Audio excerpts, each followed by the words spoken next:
जाता है कि संजय दत्त और श्रीदेवी का अफेयर था उस वक्त पर, क्योंकि आप संजय दत्त की मूवी भी देखी होगी तो उसमें मतलब दिल फेक आशिक थे वो, मतलब वैसे भी उनके काफी अफेयर्स रह चुके हैं। तो श्रीदेवी के साथ भी ये सब थ्योरी है, इसके पीछे हमारे पास एक कोई भी पुष्टि नहीं है, कुछ भी सबूत नहीं है, ना कोई गवाह है हमारे पास, लेकिन कहा जाता है कि श्रीदेवी से उनका अफेयर था।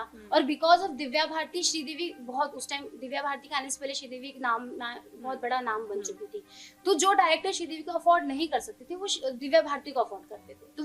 तो ऐसी कई फिल्में थी जो श्रीदेवी के हाथ से निकल गई थी।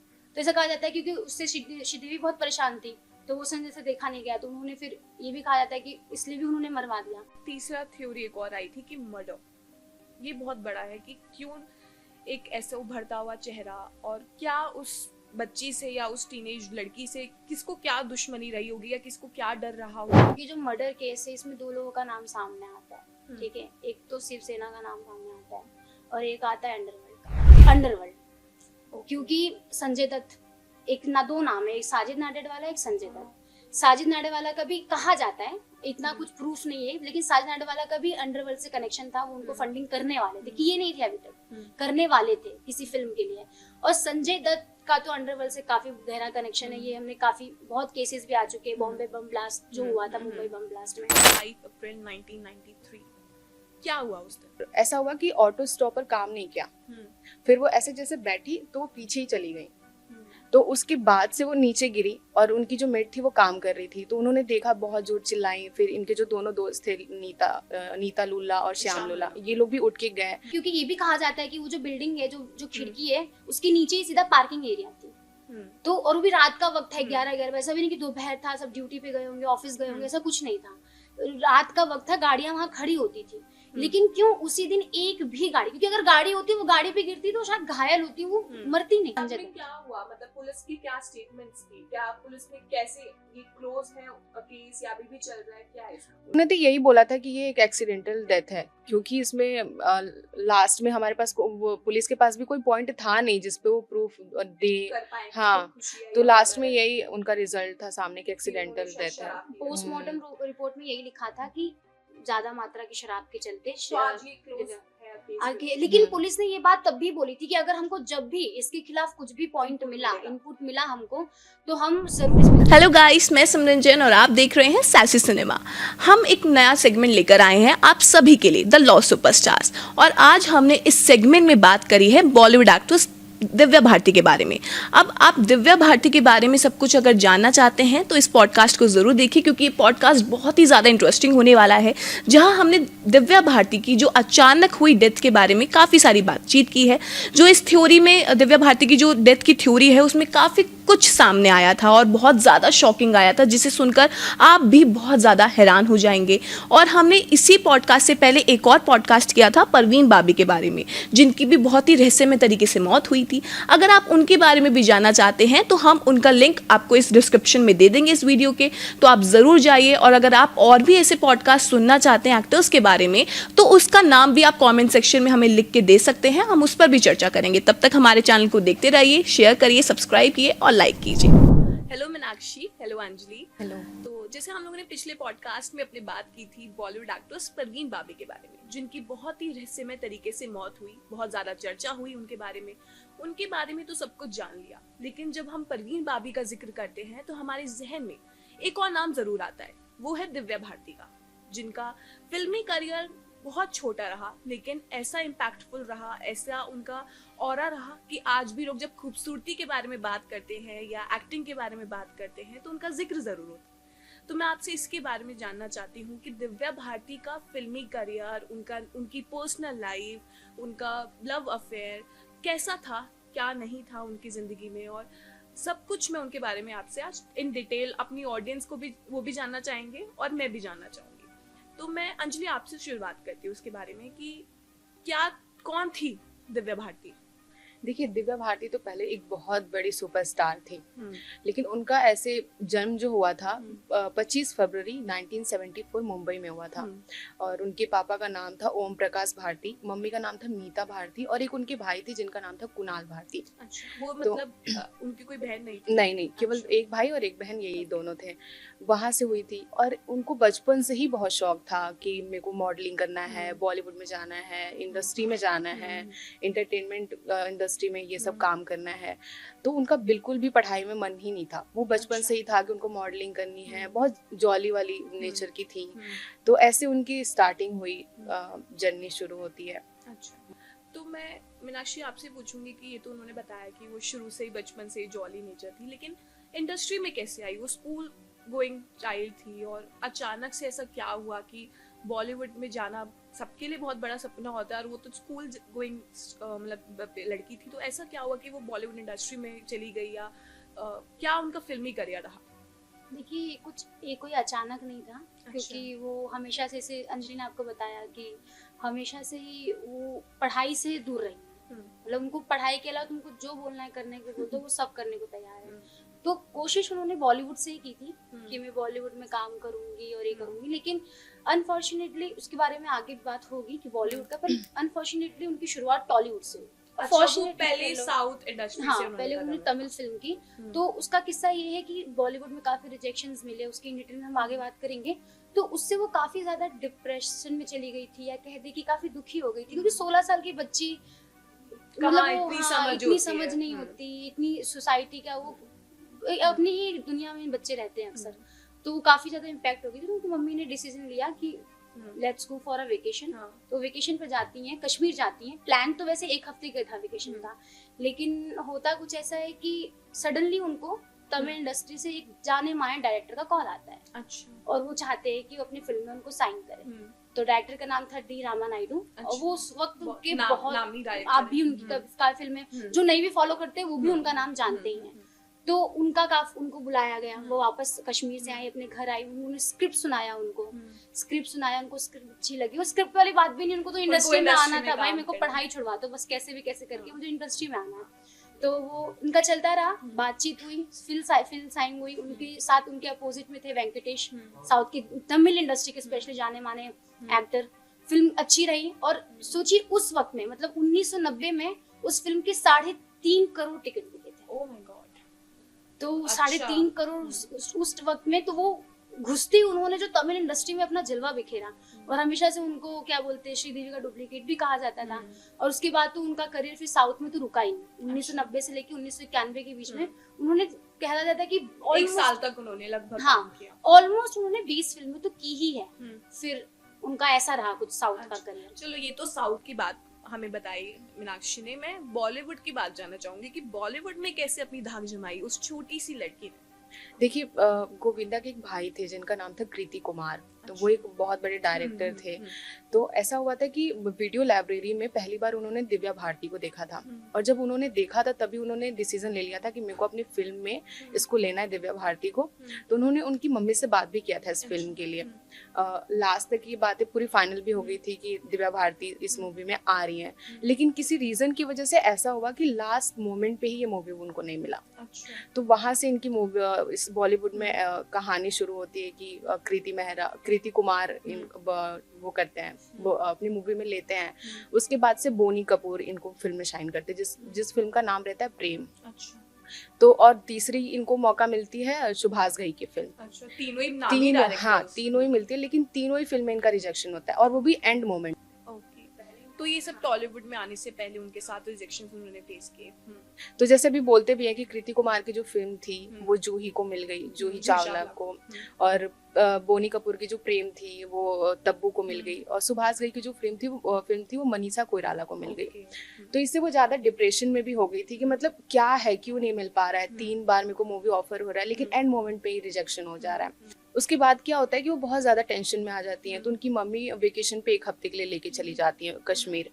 तो वहां से उनको मौका तो मिलता है लेकिन वो बॉलीवुड में आ नहीं पाती हैं। साउथ इंडस्ट्री तो वही उनको तो बॉलीवुड में आना, जैसे अभी मीनाक्षी ने बोला कि उनको इंडस्ट्री में आना था, तो उसके बाद ही साउथ का उनको ऑफर मिलता है, जो अभी मीनाक्षी ने बताया। साउथ का जैसे सुपर हिट रहा तो फिर उनको बॉलीवुड के ऑफर्स आने शुरू हो गए थे। अच्छा, ऐसा हुआ था कि एक राजीव राय करके नाम है, उनकी मूवी इनको मिली थी, मतलब उन्होंने ऑफर किया था। इसमें उनके साथ गोविंदा थे। अच्छा, क्या नाम था मूवी का? मूवी का नाम था विश्वात्मा, हाँ विश्वात्मा। और इस मूवी के लिए उन्होंने 500 रुपए में साइन भी किया था दिव्या भारती को। उन्होंने स्टोरी ना ही देखा है ना ही क्या था, क्योंकि बस उनको काम आना करना था और बॉलीवुड में ही आना था, इस वजह से भी उन्होंने देखा नहीं और हाँ बोल दिया इस मूवी के लिए। तो उस मूवी में जो नाम था वो गोविंदा का नाम था, उनके साथ वो मूवी कर रहे थे। तो ये मूवी चली नहीं।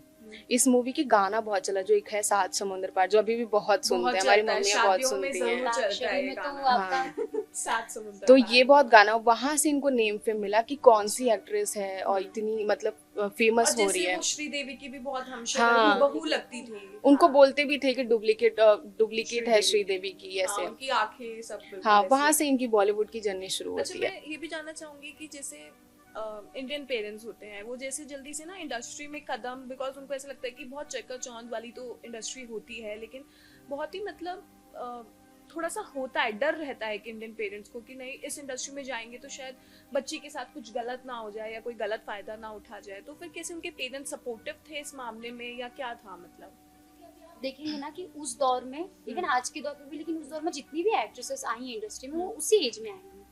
तो या तो हाँ, या तो अपने घर से बगावत करके आई हैं, या तो फैमिली सपोर्ट है। ये दो ही पर्सपेक्टिव से बात हुआ है। तो लेकिन दिव्या भारती केस में क्या था कि फैमिली ही सपोर्टिव थी, क्योंकि जैसे मम्मी को स्क्रिप्ट हाँ पढ़ाते थे। स्क्रिप्ट पढ़ाते थे। जिसमें आपको बताया कि जब बच्ची उदास हुई तो उनको मम्मी लेके गई उनको वेकेशन पे, तो फैमिली की तरफ से उनको बहुत अच्छा सपोर्ट था। और हमेशा से पेरेंट्स जानते थे कि बच्चा इंटरेस्टेड कहाँ पर है। तो वो ये ना कि पढ़ना नहीं चाहते जब क्या होता है कि जब पेरेंट्स भी जानते हैं, आप अगर फोर्स करोगे बच्चों को तो फिर वो नहीं पढ़ सकते। एग्जैक्टली। आप देखो बच्चे का इंटरेस्ट कहाँ पर है। आज दिव्या भारती, उनके माँ बाप ने उनका इंटरेस्ट देखा, इसलिए आज दिव्या भारती है। कम वक्त के लिए, लेकिन आज भी लोग नाम उनको है जानते हैं। उनका। Okay. तो मीनाक्षी, मैं आपसे एक और चीज पूछना चाहूंगी कि जब दिव्या भारती का नाम आता है तो साजिद नाडियाडवाला का भी नाम आता है, नाडियाडवाला का नाम आता है। वो भी बहुत बड़ी डायरेक्टर है, फिल्म मेकर है। आज भी लोग उनके साथ काम करने के लिए तरसते हैं। तो उनके साथ भी उनका नाम जुड़ा था, क्या था वो पूरा, मैं आपसे जानना चाहूंगी।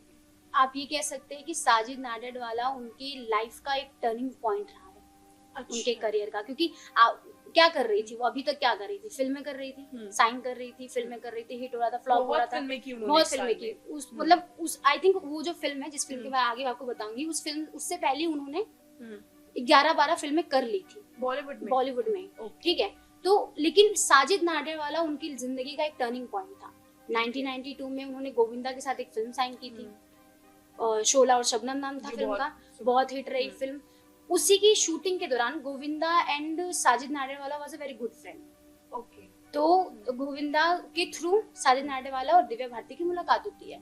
तो दूर से सबसे पहले दिव्या भारती को साजिद नाडियाडवाला देखते हैं। और आज भी आप गूगल पे जाएंगे और दिव्या भारती की ब्यूटी देखेंगे तो वो इतनी प्रिटी है और इतनी हम भी देखते हैं तो बीइंग अ गर्ल आपको क्रश आ जाता है।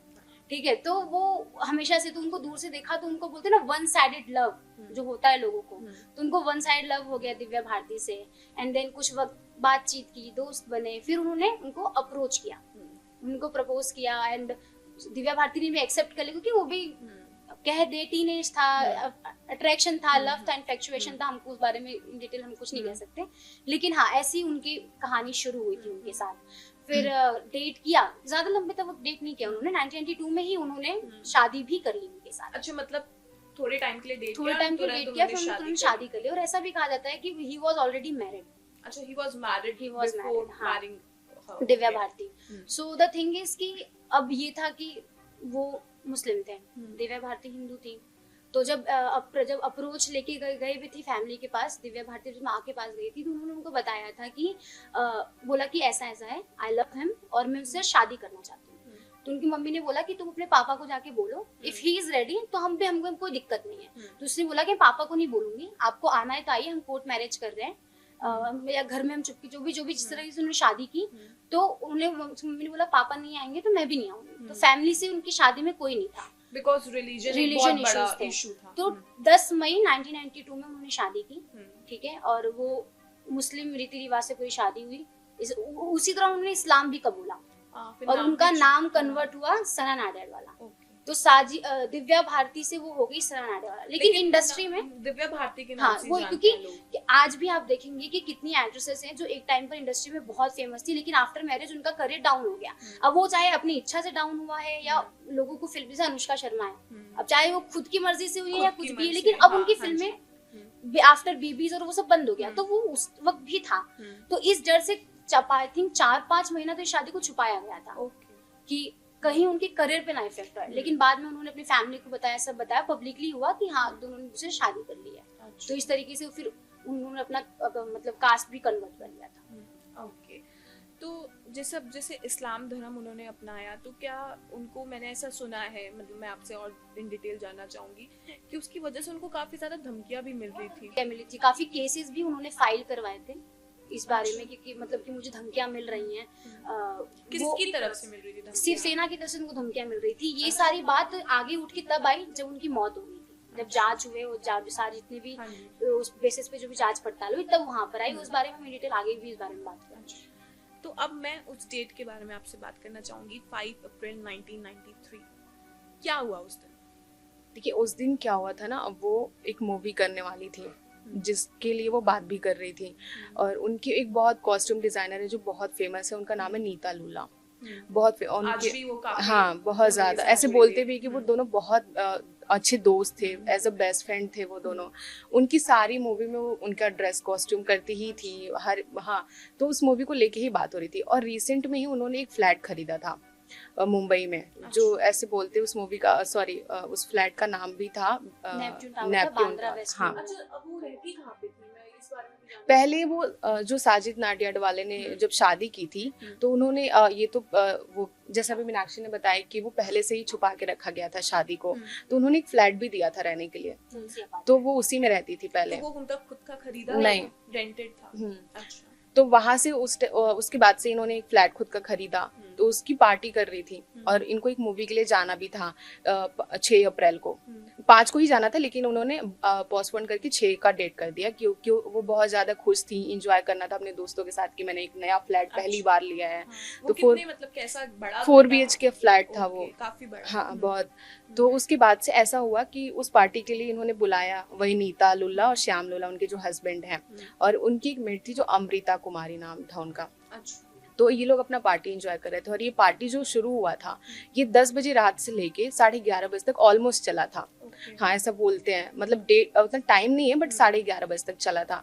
उसी बीच में इन्होंने ऐसे अपना दारू पार्टी एंजॉय किया, जिसमें अल्कोहल ज्यादा पीती थी, जिससे हाँ। भाभी को लेकर भी ऐसा मैंने सुना था कि काफी ज्यादा ड्रग्स एंड अल्कोहल। तो क्या दिव्या भारती वो बहुत छोटी थी उस टाइम? हाँ, तो उनकी पार्टी जो चल रही थी वो इसकी ही पार्टी चल रही थी, दारू पार्टी ही चल रही थी, जिसमें थे एक मॉरिसस, रम और विस्की थी, ये दोनों। तो ये तीनों बहुत पार्टी एंजॉय कर रहे थे, और उस टाइम पे टीवी वगैरह देख रहे थे। उसी बीच में क्या हुआ था, दिव्या भारती 1-2 बार वॉशरूम के लिए उठी, अपने काम के लिए उठी। उसी बीच में जब तीसरी बार दिव्या भारती गई ना, तो उनका फ्लैट ऐसा था कि किचन और उनका बालकनी अटैच था, मतलब ऐसा अटैच था कि आप किचन में खड़े हो तो बालकनी में देख सकते हो आप आराम से कि क्या हो रहा है वहाँ पे, कौन क्या कर रहा है, ऐसा। और जो उनका हॉल था जहाँ पे उनकी पार्टी चल रही थी वो एक अलग था, मतलब वहां से कुछ भी अटैच नहीं था कि आप देख सको। तो उनकी जो मेड थी वो काम कर रही थी इन लोगों की जो भी खाने पीने का। उसी बीच जब तीसरी बार दिव्या भारती जाती हैं तो अपना ग्लास उठाती हैं दारू का, और उसके बाद से वो बालकनी में चली जाती हैं। उसी टाइम ऐसा होता है कि ऐसा बोलते हैं कि ऑटो जो शटर होता है वो उस टाइम ऑटो स्टॉपर या ऐसा कुछ बोलते हैं, जो गेट खुद बंद हो जाता है।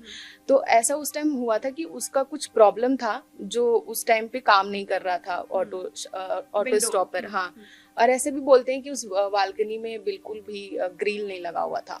उनका पहला, मतलब उनका ही फ्लैट ऐसा था जिसमें ग्रिल नहीं लगा था बालकनी में, और सब में लगा हुआ था। तो वो अपना ग्लास का बॉटल लेके जाती हैं, और उनकी बालकनी पे ऐसे बैठने का बना हुआ था 12 इंच का। तो वो उनको तो दिमाग में ये था कि आराम से बैठ सकते, क्योंकि वो पहले भी तो बैठी होंगी, तभी वो इतना आराम से गई, ग्लास लेके बैठी। और ऐसा हुआ कि ऑटो स्टॉपर काम नहीं किया, फिर वो ऐसे जैसे बैठी तो वो पीछे ही चली गई। तो उसके बाद से वो नीचे गिरी, और उनकी जो मेट थी वो काम कर रही थी, तो उन्होंने देखा, बहुत जोर चिल्लाई। फिर इनके जो दोनों दोस्त थे नीता लुल्ला और श्याम लुल्ला, ये लोग भी उठ के गए कि क्या हो गया। फिर ये लोग देखे तो नीचे दिव्या भारती गिरी हुई थी। फिर ये लोग दौड़ के गए, फिर उस टाइम तक ये इनकी सांसें चल रही थी लेकिन बॉडी मूवमेंट बिल्कुल भी नहीं जब था। तक मतलब हॉस्पिटल में उनको लेके गए। हाँ, तो वो पास के ही जो हॉस्पिटल थी, जो अभी बोली मीनाक्षी, कूपर हॉस्पिटल, वहाँ पे एडमिट किया गया। लेकिन वो जाते जैसे हॉस्पिटल गई ना, वैसे उनकी डेथ हो गई। अच्छा। तो वो उनकी ये स्टोरी थी। लेकिन जैसे मैं इस केस में उनके मृत्यु के बारे में, निधन के बारे में, मैं 3 थ्योरी सामने आई थी। एक आई थी एक्सीडेंट की, कि शायद एक्सीडेंटल उनकी डेथ हुई है। एक आई थी कि शायद उन्होंने खुदकुशी की है, और एक आया है कि उन्होंने शायद मर्डर किया है। तो हम हर एक थ्योरी पर खुलकर बात करेंगे।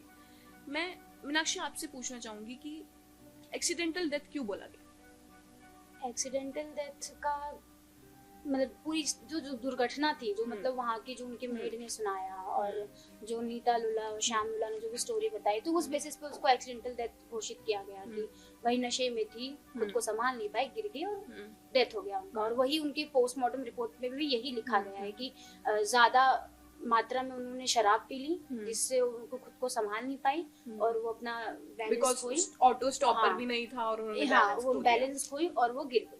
तो एक्सीडेंटल डेथ तो इसी बेसिस पर, मतलब इसी स्टोरी पर एक्सीडेंटल डेथ के बाद। और खुदकुशी क्यों, अंजलि क्यों खुदकुशी क्यों की होगी उन्होंने? क्योंकि उस टाइम पे ऐसा हुआ था ना, उनके साथ एक मूवी थी जो उनको मिलने वाली थी। तो ऐसे बोलते हैं कि वो मूवी उनको करना था, लेकिन वो मूवी ऐसा बोलते हैं कि जूही चावला को शायद मिल गया था। उनको मूवीज, हाँ, तो उसके लिए वो बहुत परेशान भी थी। ऐसा बोलते हैं कि वो अपने आप को जिसके लिए वो बहुत परेशान होके अमेरिका भी चली गई थी कुछ दिन के लिए। अच्छा। तो वहाँ पे उनके साथ क्या हुआ था, वो इतने ज्यादा मेंटली परेशान रहने लगी थी कि वो खुद को, अपने आप को बहुत नुकसान पहुंचाने लगी थी। जैसे कहानी भी है कि वो अपने आप को एक बार सिगरेट से जला ली थी। तो वो सब वो काम करना शुरू की थी। इसलिए भी ऐसा बोलते हैं कि शायद कुछ ऐसा प्रॉब्लम रहा हो जिसके वजह से वो ऐसा कुछ मतलब ऐसा कुछ की होंगी, कदम उठाया होगा। यहाँ पे सवाल यही उठता है कि खुदकुशी कैसे, एक लड़की जो इंडस्ट्री में काफी फेमस है। नहीं, मेरे मन में एक और जैसे सवाल आ रहा है कि उसी दिन वो लड़की अगर इतनी डिप्रेस्ड थी और अपनी जिंदगी से अगर इतना थक हार के परेशान थी, तो क्यों उन्होंने घर खरीदा उसी दिन? हाँ, कि ये तो इनकी मतलब उनको मूवीज रिजेक्शन जो कुछ भी, क्योंकि बहुत फेमस हो गई थी तो मूवीज भी बहुत सारे नहीं मिल रहे थे, और उनकी माँ के साथ भी अच्छे रिलेशनशिप नहीं थे। दिव्या भारती की जो सास थी, इट मींस साजिद नाडियाडवाला की मदर से। अच्छा। हाँ, मतलब साजिद नाडियाडवाला की जो सास थी, उनसे उनका रिलेशनशिप बिल्कुल वो डे वन से उन्होंने कभी एक्सेप्ट नहीं किया दिव्या भारती को। तो ये इसलिए, लेकिन वही है कि अगर वो इन सब चीजों से इतनी परेशान थी और उन्होंने अगर ये प्लान करके रखा था, तो उन्होंने क्यों फ्लैट खरीदा फिर? या तो वो बहुत पहले फ्लैट खरीद लेती। और तो वही है कि सवाल ये तो बस केस को दबाने के लिए भी कह सकते हैं। जैसे तीसरा थ्योरी एक और आई थी कि मर्डर, ये बहुत बड़ा है कि क्यों एक ऐसा उभरता हुआ चेहरा, और क्या उस बच्ची से या उस टीनेज लड़की से किसको क्या दुश्मनी रही होगी, या किसको क्या डर रहा होगा कि उन्होंने उसकी हत्या कर दी? उनकी जो मर्डर केस है, इसमें 2 लोगों का नाम सामने आता है, ठीक है। एक तो शिवसेना का नाम सामने आता है, और एक आता है अंडरवर्ल्ड का।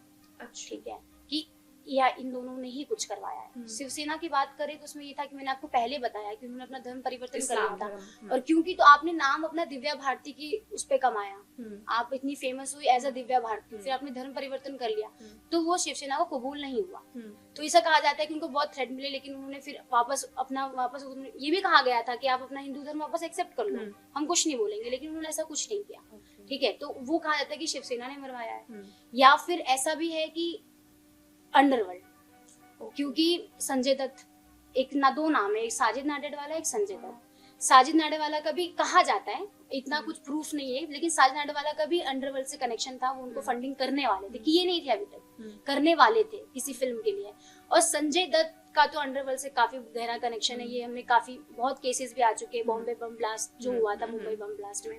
तो एक फिल्म थी जिसमें संजय दत्त, आंदोलन नाम था फिल्म का, संजय दत्त, दिव्या भारती और साजिद नाडियाडवाला, ये तीनों थे। Lead actor Sanjay Dutt, actress थी दिव्या भारती। इस फिल्म की शूटिंग शुरू हो चुकी थी, फर्स्ट हाफ शूट हो भी चुका था। और लीड में थी संजय दत्त थे, एक्ट्रेसेस में थी दिव्या भारती, और डायरेक्टर थे साजिद नाडियाडवाला। और उसी टाइम पर संजय दत्त का अंडरवर्ल्ड से काफी अच्छा कनेक्शन था।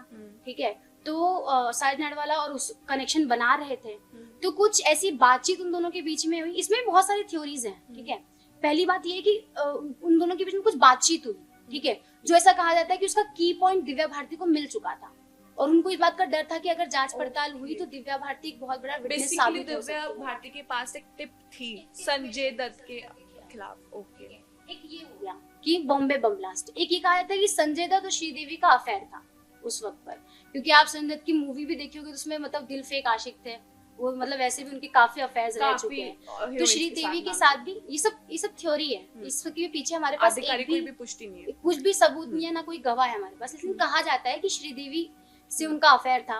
और बिकॉज ऑफ दिव्या भारती, श्रीदेवी बहुत उस टाइम दिव्या भारती के आने से पहले श्रीदेवी एक बहुत बड़ा नाम बन चुकी थी। तो जो डायरेक्टर श्रीदेवी को अफोर्ड नहीं कर सकते थे वो दिव्या भारती को अफोर्ड करते थे। तो ऐसी कई फिल्में थी जो श्रीदेवी के हाथ से निकल गई थी।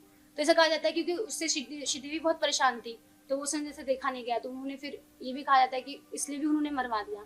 तो ये सब थ्योरीज है, लेकिन अभी तक इसको लेकर कुछ भी अच्छा, मैंने ऐसा भी पुष्टि सुना सामने था नहीं कि अंडरवर्ल्ड जो थे वो बिकॉज संजय दत्त उनके काफी ज्यादा क्लोज थे, तो ऐसा भी कहा जाता है कि अंडरवर्ल्ड कहीं ना कहीं प्रोटेक्ट करना चाहते थे संजय दत्त को इस मामले में कि तो वही था ना, आपने टिप मिल गया था दिव्या भारती को। तो ये था कि अगर बाई चांस प्रोटेक्ट करने का यही था ना कि अगर दिव्या भारती का बयान आ गया, क्योंकि वो हमेशा से अगेंस्ट थी, क्योंकि जब साजिद नाडेवाला के नाम भी जब मीडिया में चल रहे थे कि वो अंडरवर्ल्ड के साथ हैं, तब भी दिव्या भारती अगेंस्ट थी कि तुम मत मुझे एक और इसी से चीज याद आई कि उनकी जो मेड थी उनकी भी अचानक की वो बिल्कुल ठीक थी और अचानक ऐसा क्या हुआ कि 1 महीने बाद ही उनकी भी डेथ हो गई थी। देखिए बहुत सारी चीजें हैं, ये तो है ही, लेकिन वो जो है ऑटो स्टॉपर कैसे, क्योंकि ये भी कहा जाता है कि वो जो बिल्डिंग है, जो खिड़की है, उसके नीचे ही सीधा पार्किंग एरिया थी।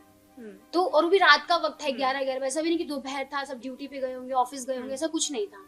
रात का वक्त था, गाड़ियां वहां खड़ी होती थी, लेकिन क्यों उसी दिन एक भी गाड़ी, क्योंकि अगर गाड़ी होती वो गाड़ी पे गिरती तो शायद घायल होती, वो मरती नहीं, ठीक है, लेकिन वो ऐसे उस वक्त एक भी, आप बोलो एक साइकिल भी वहां नहीं थी उस दिन, ठीक है, एक ये कारण है। सवाल यहाँ पर भी उठता है, सवाल यहाँ पर भी उठता है कि जब ऑटो स्टॉपर हमेशा था, उस दिन ही कैसे, क्योंकि देखो नशे में थी वो, लेकिन उनको अगर वो उठ के पीछे बैठे तो उनको पता है कि अगर वो ज्यादा टेक लेंगे तो पीछे से उनको एक पुश आएगा, तो वो उनको दिमाग में इतना पता है, तो वो उस ऑटो स्टॉपर के बेसिस पे, लेकिन फिर वो ऑटो स्टॉपर भी उस दिन कैसे खराब हो गया, कैसे, क्योंकि अभी आप इसमें भी एक चीज देखिए, ये मेरा पर्सनल पॉइंट ऑफ व्यू है कि आंदोलन फिल्म से नीता लुल्ला जुड़ी थी, संजय दत्त जुड़े थे, साजिद नाडेवाला। ऐसा भी कहा जाता है कि संजय दत्त ने ही शायद धक्का दिया था दिव्या भारती को। तो संजय दत्त, अब ये था कि देखो दिव्या भारती की जिस दिन मौत हुई उस वक्त वहां पर मौजूद थे नीता लुल्ला मौजूद थी, फिर संजय दत्त का मतलब ये तो आपको मैंने कनेक्शन बता दिया कि क्योंकि एक तो श्रीदेवी की वजह से और एक उनको टिप मिल चुकी थी, और साजिद नाडेवाला का नाम भी उससे था ही। तो मतलब इसको ऑलमोस्ट, लेकिन बात फैंस का ये कहना था कि ये मर्डर है, लेकिन बात यहाँ पर से सवाल यही उठता है कि उनके परिवार की तरफ से भी सवाल नहीं उठाए गए। आप अगर YouTube पे जाएंगे और आप देखेंगे ना लोगों को कि उनके माँ बाप के इंटरव्यूज, उन्होंने यही बोला कि ना ये कोई ना उन्होंने खुदकुशी की है और ना ही ये मर्डर है, ये एक एक्सीडेंट है। फैमिली की तरफ से कोई सवाल नहीं उठाए गए, तो फिर इस पे कोई, ये सुशांत सिंह राजपूत के केस में क्या हुआ, सुशांत सिंह राजपूत के केस में ये हुआ कि भाई फैमिली का था कि आज भी लगी हुई है, आज भी सीबीआई जांच, लेकिन यहाँ पर फैमिली की तरफ से एकदम क्लीन चिट मिल चुकी थी, सबको मिल चुकी, साजिद नाडेवाला को मिल चुकी थी, उनकी नीता लुल्ला को मिल चुकी थी, जो भी अंडर जांच पड़ताल के थे उन सबको क्लीन चिट मिल चुकी थी, लेकिन फिर भी इसको 8 साल इस केस के पीछे काम चला है, 8 साल तक इसके पीछे जांच पड़ताल हुई, लेकिन वही है ना कि जितने भी हमने पॉइंट पे यहाँ बातचीत की, कहीं पर भी हमारे पास प्रूफ नहीं है, ये सब एक थ्योरी है, एक बातें हैं जो एक दूसरे से लिंक करके की गई।